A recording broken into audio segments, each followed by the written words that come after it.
Yusuf Api saya ini. Nama saya Yusuf Api. Toraja. Oh, Toraja. Siap. Asli. Yusuf Api ya. Siap, Bang. Siap. Ya, dan saya juga sudah pernah dikomentari sama Pak Salomo dengan siapa? Pak Bom gitu. Saya juga masuk pertanyakan seperti ini, tetapi kalau jiwa memang kayaknya, apalagi ditambah selama saya buka-buka Komal begini, sudah lebih sebulan ini, Bang Pendi. Saya bertanya dalam hati begini, kok banyak yang Islam masuk Kristen, ngapain saya dari Kristen masuk Islam gitu. Nah, saya buka Komal sambil saya mengamat ceritanya ini. Mengamati setiap Komal-Komal itu kan banyak perdebatan ini. Benar. Dan yang saya terima di situ selalu aja jawaban-jawaban yang tidak masuk akal gitu, jawaban-jawaban yang dijawab oleh ya tetangga-tetangga, artinya yang sesama saya begitu. Gitu. Jadi saya cuma mau mempertanyakan bagaimana kekuatan hati Bang Pendi bisa masuk Kristen gitu, karena di dalam hati saya berpikir begini, Bang Pendi saja masuk Kristen, ngapain saya dari Kristen masuk Islam gitu. Gitu aja Bang Pendi. Oke, terima kasih Bang Yusuf Api. Saya ingin ceritakan sedikit Bang, kenapa awal mula saya bisa mengenal Kristen ya. Yang pertama sekali, tidak pernah kepikiran oleh saya menjadi orang Kristen Bang, tidak pernah. Karena agama Kristen itu adalah agama yang sangat saya benci, agama yang tidak saya senangi. Itu agama Kristen. Nah, saya sangat tahu ya, saya juga pernah di pondok pesantren selama 6 tahun, diantarkan oleh mama saya ke pondok pesantren agar iman saya kuat, akidah saya kuat, Islam saya kuat. Saya tahu karena sering diperdengarkan oleh ustaz dan ustazah bahwa inna dina indallahi Islam, agama yang paling benar di sisi Allah adalah agama Islam. Saya juga sering diperdengarkan wa man kharajal minal islam yadkhulun nar, siapa yang keluar dari agama Islam itu masuk neraka. Bahkan sering diperdengarkan yang keluar dari agama Islam bukan saja masuk neraka, tetapi menjadi kayu api bakar neraka. Ya, menjadi kayu api di dalam neraka sana. Bukan saja masuk neraka, lebih daripada itu, menjadi kayu bakar di dalam neraka. Lalu, kenapa saya bisa masuk Kristen kalau saya sudah tahu bahwa agama yang paling benar, yang pertama adalah agama Islam, agama yang paling diridhoi oleh Allah adalah agama Islam, dan saya juga sangat tahu bahwa yang keluar dari agama Islam mati masuk neraka, bahkan menjadi kayu bakar dalam neraka. Itu karena kasih karunia Bang, kasih karunia Tuhan. Pada tahun 2014 saya masuk ke grup Islam Bertanya Kristen Menjawab. 2014 akhir, Islam bertanya, Kristen menjawab, Kristen bertanya, Islam menjawab. Di grup itu di Facebook Bang, sampai sekarang grup itu masih ada di media sosial, di Facebook. Nah, di grup itu terjadi perdebatan antara Kristen dan Islam, antara Islam dan Kristen. Tiap hari terjadi perdebatan. Bisa dikatakan juga di sana saling menghina, saling mencaci maki, saling mengolok-ngolok, saling menjelekkan. Tapi ada satu bapak yang tidak pernah menghina, yang tidak pernah membalas caci maki saya, namanya Bapak Kurnia Budi. Ketika saya mencaci maki, mengolok-ngolok kekristenan, menghina Tuhan Yesus, saya mempertanyakan tentang kemanusiaan Yesus. Mereka bukan jawab, tetapi justru saya dihina. Nah, ini tambah amarah saya. Ya, di saat saya tambah amarah, Bapak Kurnia Budi selalu hadir di bawah kolom komentar saya. Beliau berkata kepada saya, Mas Pendi, perlu Mas Pendi ketahui bahwa Yesus dan Isa Al-Masih itu tidak sama. Itu bukan pribadi yang sama. Seandainya Mas Pendi tahu siapa yang mati di atas kayu salib dan apa tujuan dia mati di atas kayu salib, Mas Pendi sangat terkagum-kagum dengan pribadi Yesus. Jadi Mas Pendi jangan samakan antara Isa dan Yesus. Isa dalam Al-Quran, wa ma qataluhu wa ma salabuhu. Engkau tidak membunuhnya dan engkau tidak menyalibnya. Yang disalibkan adalah walakin subbihalahu. Yang disalibkan dan yang dibunuh itu adalah orang yang diserupakan. Siapa yang diserupakan? Ditanya sama Bapak Kurnia Budi itu, saya tidak jawab karena saya tidak bisa jawab karena Al-Quran tidak mencatat siapa yang diserupakan. Lalu beliau berkata kepada saya, Mas Pendi, seandainya kamu tahu bagaimana ajaran Injil, ajaran yang sangat berbeda dengan ajaran manapun, lebih-lebih lagi bila dibandingkan dengan ajaran Mas Pendi, kamu sangat terkagum-kagum dengan ajaran Injil. Lalu beliau berkata kepada saya, Mas Pendi, saya melihat profil kamu pernah mondok di pesantren. Tetapi saya tidak menemukan tulisan kamu di komentar ini. Komentar kamu di grup ini menunjukkan ada karakter santri dalam komentar kamu. Komentar kamu tidak beda dengan komentar orang yang tidak mondok, yang tidak pesantren, caci maki keluar. Lalu beliau yang terakhir beliau katakan, Mas Pendi, kalau kamu sudah tahu kebenaran nanti, kita sambung lagi ya Mas ya, katanya. Hati saya berkata, Bang Yusuf, apa yang dipelajari oleh Pak Kurnia Budi ini? Kenapa Pak Kurnia Budi ini berbeda dengan orang Kristen yang lain yang ada di grup ini? Kristen yang lain, dia membalas caci maki saya, membalas hinaan saya. Tapi Pak Kurnia Budi ini tidak. Apa yang dipelajari oleh beliau? Buku apa yang dibaca oleh Pak Kurnia Budi? Sehingga singkat cerita, iseng-iseng, saya tulis di Google, saya ketik Bible. Ketika saya ketik Bible, keluar satu ayat, Bang Yusuf. Ayat apa yang keluar? Seandainya ayat yang keluar, di mana Petrus menyangkal Yesus, saya tidak menjadi orang Kristen. Saya tidak menjadi pengikut Kristus. Seandainya ayat yang keluar, di mana Yudas Iskariot menjual firman, saya tidak menjadi pengikut Kristus, apalagi menjadi hamba Tuhan atau menjadi evangelis. Tidak. Tetapi ketika saya ketik Bible di Google, muncul satu ayat.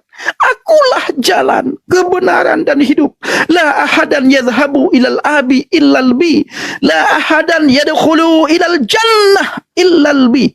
Ayat itu yang muncul.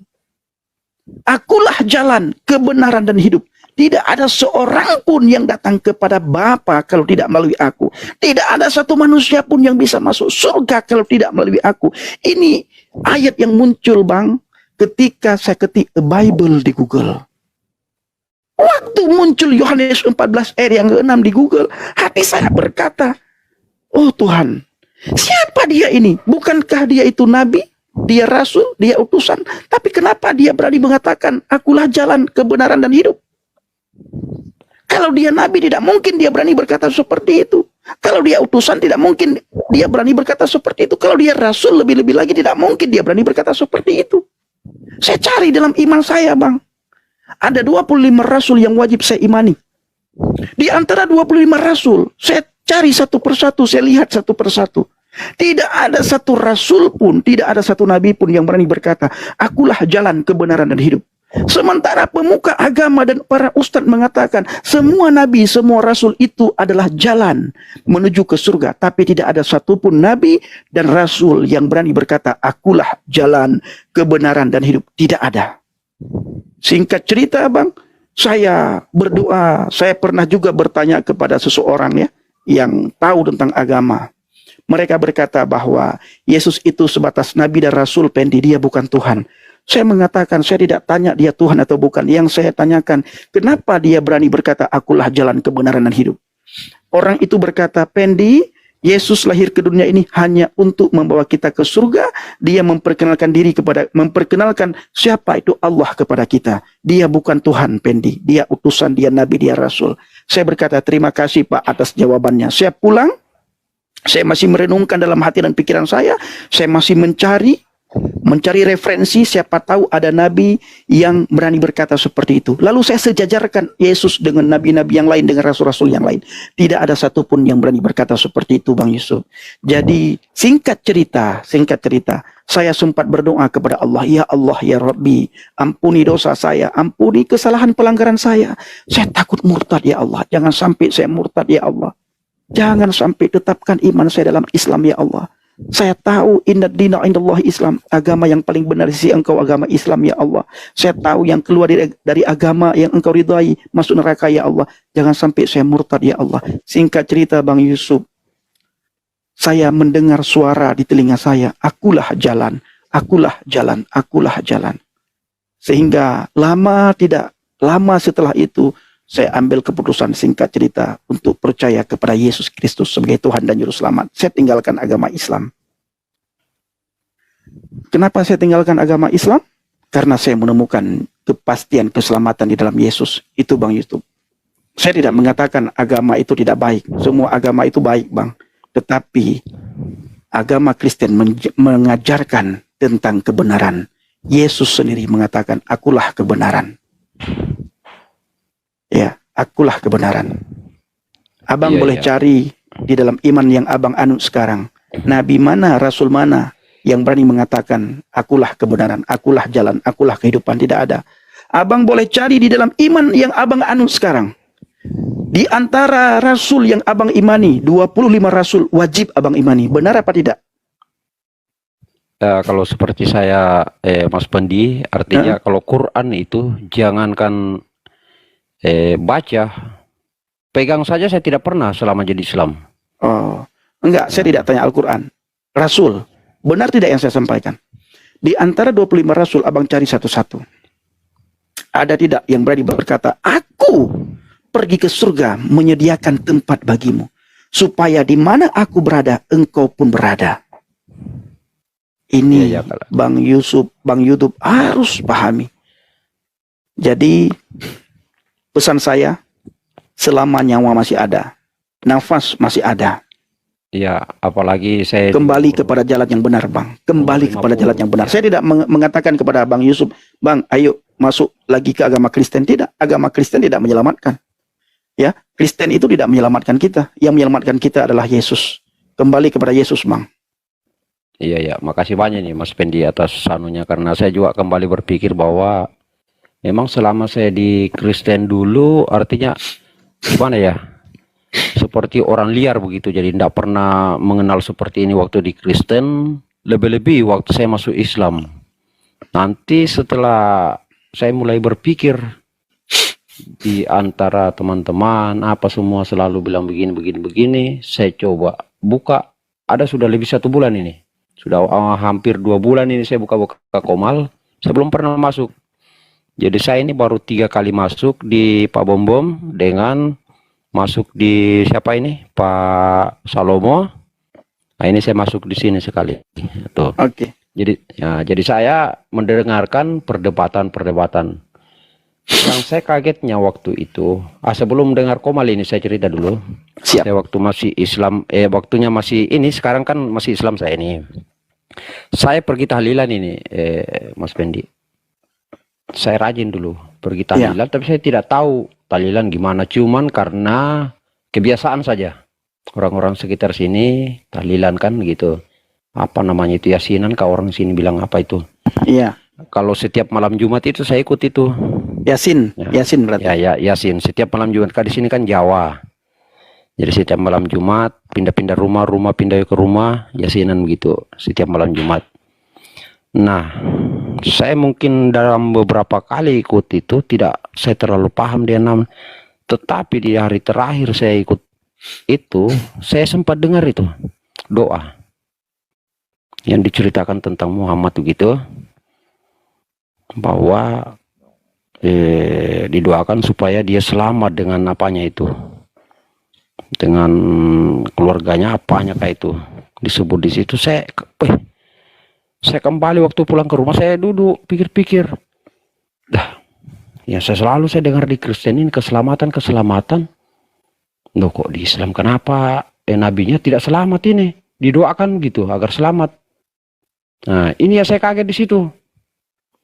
Nah, saya mulai berpikir, wah, masa nabinya saja masih didoakan sama umatnya begitu, tidak selamat. Itu. Ini nyata saya dengar ini. Karena berapa kali saya pergi, saya tidak terlalu dengar itu, karena mereka yasinan, saya di samping cerita-cerita sama teman begitu. Itu. Jadi tidak sempat. Begitu saya masuk ke dalam waktu terakhir kalinya itu ikut yasinan itu, saya dengar itu, saya sudah tidak injak lagi yasinan itu. Sudah tidak ingin karena dengar kata itu. Nah, setelah berjalan waktu di Komal ini saya buka, mulai ada perdebatan. Saya sudah dengar ini gurunda begini yang diandalkan betul itu, saya mulai senang mengikuti. Saya mau belajar betul di situ. Bagaimana ceritanya si gurunda-gurunda ini yang disebut, yang diandalkan betul. Saya kaget perdebatan itu ada muncul. Ini lagi tiba-tiba lagi saya dengar bahwa ada di dalam satu kitab yang dikatakan bahwa wahai engkau yang diturunkan ini, sesungguhnya engkau itu gila. Weh, saya kaget loh, kok ada catatan begitu dalam. Benar apa tidak, saya ikuti terus. Weh, tapi dalam perdebatan itu yang dipertanyakan sama orang yang punya ini, dia tidak bisa menjawab sama sekali. Nah ini saya pikir dia ini sudah guru betul ini. Diandalkan di Komal ini kalau perdebatan. Itu suaranya paling besar itu saya dengar. Tapi nggak bisa jawab. Nggak bisa jawab, diam. Sekali aja kedua harinya saya buka lagi di VT-nya. Loh kok kenapa dia mengatakan bahwa waktu berdebat dengan ini dia kalah, dia lari, dia tadi. Saya kaget lagi loh, kok nyata-nyata saya baru-baru dengar 2 hari yang lalu kok buat VT kayak begini. Pembohong manusia ini. Nah, di situ sudah mulai turun anuku lagi. Saya bilang, saya kasih kait-kait semua itu. Tidak benar ini. Makanya saya berusaha masuk di Komal, bertanya bagaimana sebenarnya ini gitu. Saya juga selalu malam renungkan. Jadi setiap ada kata-kata di Alkitab apa disebut, saya catat itu. Karena Alkitab itu ada di saya ini, masih ada. Iya. Itu tiap ada perdebatan saya catat. Saya buka, saya baca-baca. Nah, sekarang abang catat lagi. Itu adanya di KS Al-Hijr ayat 6. Abang catat itu. Oh, kalau itu sudah ada. Lah itulah yang dikatakan itu. Iya. Ya, itu. Wa qalu ya ayyuhalladzi nuzzila alaihi dzikru innaka lamajnun. Nah, itu bunyinya, Bang. Ya. Wa qalu ya ayyuhalladzi nuzzila alaihi dzikru innaka lamajnun. Nah, itu bunyinya. Nah, itu yang saya dengar itu, perdebatan itu. Pakai itu ya Al-Hijr ayat 6 itu. Nah, di situ saya kaget. Ada saya catat juga ini. Karena saya kan tidak tahu mau di Alkitab, mau di apa, saya tidak tahu bilang ayatnya ini, ayatnya berkata begini, berkata. Saya tidak tahu itu. Di Gerunda dia, Bang ya. Gerunda abang itu ya. Gerunda abang itu. Iya ya. Iya. Diam dia waktu itu. Dia diam. Setelah itu ada suara-suara kayak orang tua suaranya itu. Yang temannya berdebat itu. Itu. Langsung dibilangi. Kau kelasmu kelas sanawiyah, belum bisa apa-apa. 2 harinya muncul. Ini si lawan debatnya si guru ini bilangi dia. Kamu itu kelasmu kelas sanawiyah. Nah, 2 harinya dia mengatakan dia menang. Dia ini. Loh kok kuat sekali bikin PT yang tidak benar orang ini. Nah nyata-nyata baru-baru 2 hari yang lalu saya dengar ini. Akhirnya sudah mulai turun saya punya niat untuk belajar sama dia. Karena saya katakan, loh kok baru-baru saya dengar kok dia bohong lagi bilang dia benar, dia menang. Nah, saya bilang tidak cocok dijadikan panutan orang ini. Nah, makanya itu. Saya catat itu ada juga itu Al-Hijr itu ayat 6. Al-Hijr 6 itu. Tapi saya tidak tahu buka di Quran mana. Cuman saya tanyakan saja. Pernah saya tanyakan sama teman. Kalau kamu Islam, coba-coba kau buka dulu coba itu. Baru tanyakan saya apa artinya itu. Coba. Tapi belum ada yang sampai sekarang belum ada yang sampai ke saya. Nah, itu anunya itu. Saya tanya juga sama teman-teman ini. Bilang apa artinya, coba baca-baca dulu itu baru kasih tahu saya apa artinya kalau di Indonesia kan itu. Tapi belum ada yang sampai sama saya itu. Itu YouTube. Ya, abang jangan lagi banyak cerita. Itu di bawah banyak kali orang yang kejang-kejang. Ya. Permintaan saya sama abang, kembalilah ke jalan yang benar, Bang. Kalau hati saya sudah mulai semenjak buka itu komal-komal itu, apalagi habis dengar itu abang yang saya anggap semuanya kembali, Bang. Abang kembali 100%. Tubuh abang, jiwa abang, roh abang kembali, Bang. Kepada Tuhan. Jangan sampai ada di dalam tubuh kita ini 2 nahkoda. Jangan. Iya. Saya teringat kemarin dengan apa yang disampaikan oleh Pastor Cipto. Ketika ada 2 mahkoda di hati kita, 2 tuan di hati kita, itu kita dimuntahkan, Bang. Iya betul, Bang. Saya alami tuh. Kayak saya bingung. Orang bingung sekarang, saya orang bingung ini. Entah di Kristen, entah di Islam begitu. Tapi hati saya kenapa begini ya?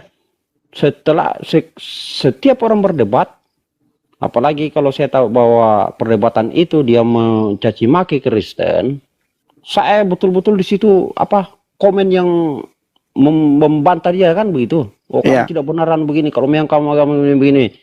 Tapi saya kan apakah saya bantah yang ini? Nah, saya agama di situ satu agama. Berarti kan saya kembali, berarti hati saya ini sudah lari ke sini. Itu. Kalau hati Mas Pendi kayaknya saya sudah lari ke situ. Cuman karena duniawi kan begitu. Ya, dengan harus punya persyaratan kan begitu kembali. Apa persyaratannya kembali? Kalau kembali nggak ada persyaratan, Bang. Iya, ya. Oh, begitu ya. Iya, kembali. Abang kembali. Karena itu hari Mas Pak Bombom juga saya minta didoakan. Jadi kita sempat dalam komal suruh minta didoakan kembali apa semua. Itu sampai saya nangis-nangis juga dengar itu merinding betul. Itu. Malam ini kita doakan abang ya. Sebelum abang turun kita doakan ya. Ya, siap. Siap Mas Pendi ya. Ada lagi yang mau abang sampaikan sebelum kita doakan? Saya ingin sampaikan bahwa mudah-mudahan di dalam, karena saya ini kan sudah sendiri sekarang ini bersama dia anak-anak. Anak saya 2, satu sudah kerja di kota Kendari, yang satu kelas 3 STM. Gitu. Yang saya inginkan mudah-mudahan kalau saya jadi pengikut, saya artinya sudah sah di mata keluarga jadi pengikut kembali. Dan itu memang harapan keluarga saya. Karena selama ini kan mereka sampaikan, kamu itu tidak ditahu. Kalau seandainya kamu meninggal, kamu mau dikubur di mana? Begitu. Kemudian jawaban saya begini, kalau tahu juga saya mati kan, ya saya tidak tahu apa-apa lagi ya, terserah saja. Mau dikuburkan, mau dikasih bawa air kah atau gimana? Gitu. Nah, mereka bilang, bukan jawaban itu. Itu, kau harus berpikir nak. Saya bilang, ya itulah yang menjadi dilema juga buat saya.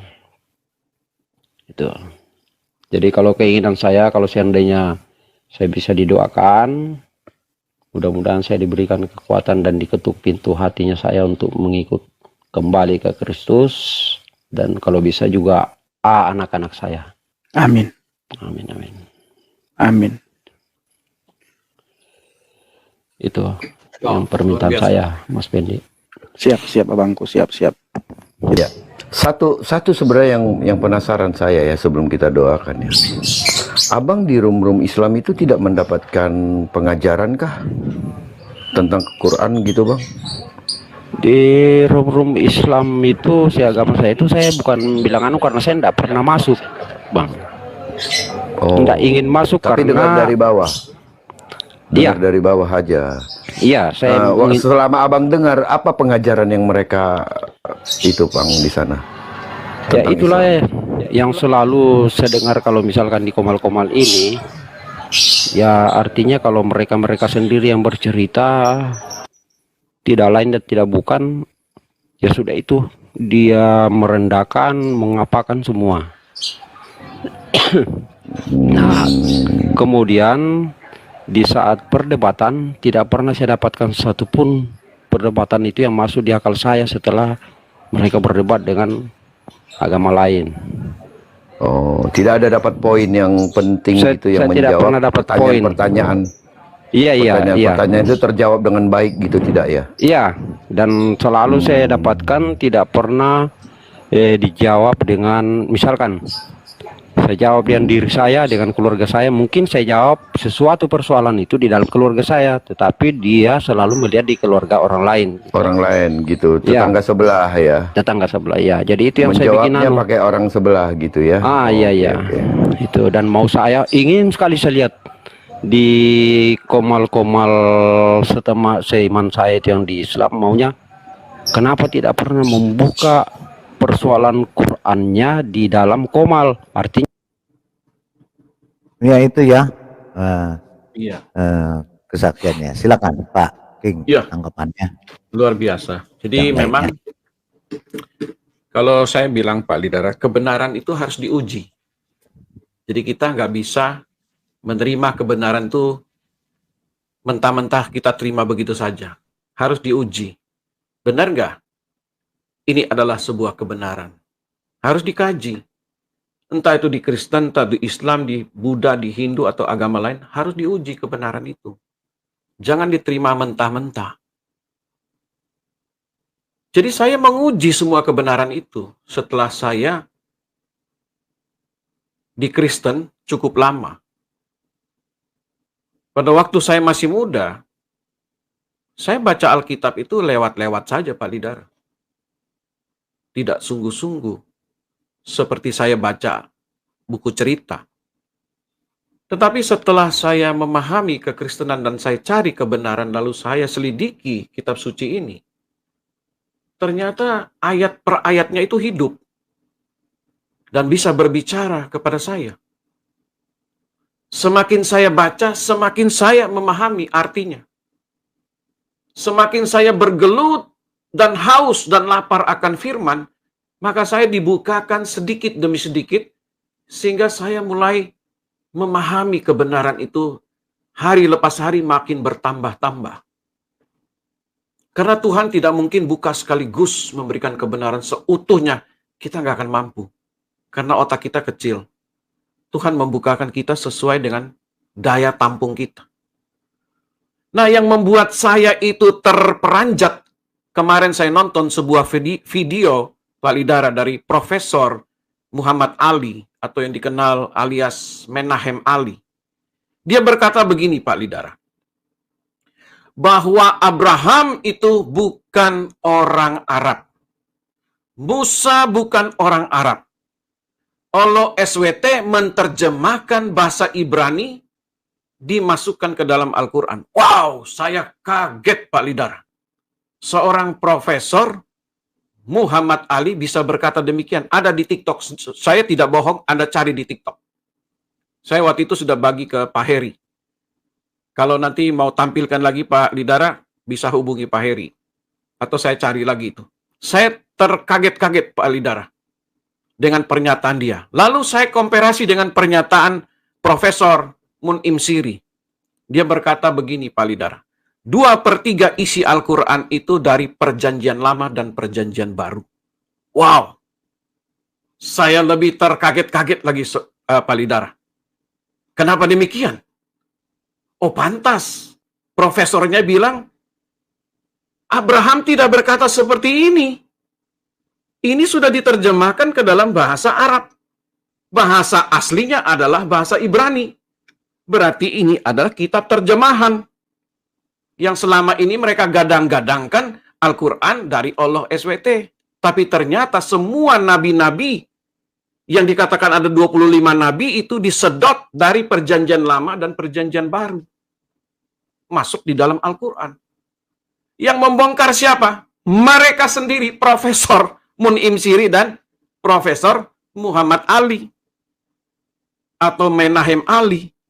Makanya saya bilang, kebenaran itu pasti terungkap. Karena saya paham, Pak Lidara, bahwa Alkitab jauh lebih dahulu ada dari abad ke-7. Abraham itu hidup di 1405 sebelum Masehi. Muhammad di abad ke-6 dan 7. Itu selisihnya hampir 3000 tahun. Bagaimana mungkin seorang Abraham atau Ibrahim pernah membuat Ka'bah di Arab, sedangkan Arab baru ada di abad ke-8. Jadi ini yang membongkar semua ini dari skolar-skolarnya mereka. Ini yang membuat saya lebih pede lagi setelah mendengar kesaksian-kesaksian banyak orang-orang dari seberang, bahkan yang sudah pergi ke seberang, balik lagi itu banyak kesaksiannya. Terlalu banyak. Bahwa mereka selama di seberang sana, tidak ada yang mereka rasakan di dalam sanubarinya. Kenapa? Karena memang tidak ada kuasa Roh Kudus di dalam diri mereka. Kalau ada kuasa Roh Kudus, mereka akan diberikan tuntunan-tuntunan pencerahan. Karena saya menikmati itu. Bahwa Roh Kudus itu bukan dongeng. Tetapi benar Roh Kudus itu ada di dalam setiap diri orang percaya. Kalau kita meyakini bahwa Roh Kudus adalah Roh Allah, berarti firman Allah adalah Allah. Jadi, Trinitas itu benar-benar ehad. Sesuai Ulangan 6 ayat 4. Bahwa Allah yang Maha Esa itu memiliki firman yang kekal di dalam dirinya dan memiliki kuasa Roh Kudus atau Roh Kudus yang kekal di dalam dirinya. Maka ketika Yesus bangkit dari kematian, pada hari ke-50, dia naik ke sorga. Sebelum dia naik ke sorga, dia berjanji kepada murid-muridnya, disaksikan 500 pasang mata, bahwa aku pergi ke sana untuk menyediakan tempat bagi kamu. Di mana aku berada, kamu tahu jalannya ke situ.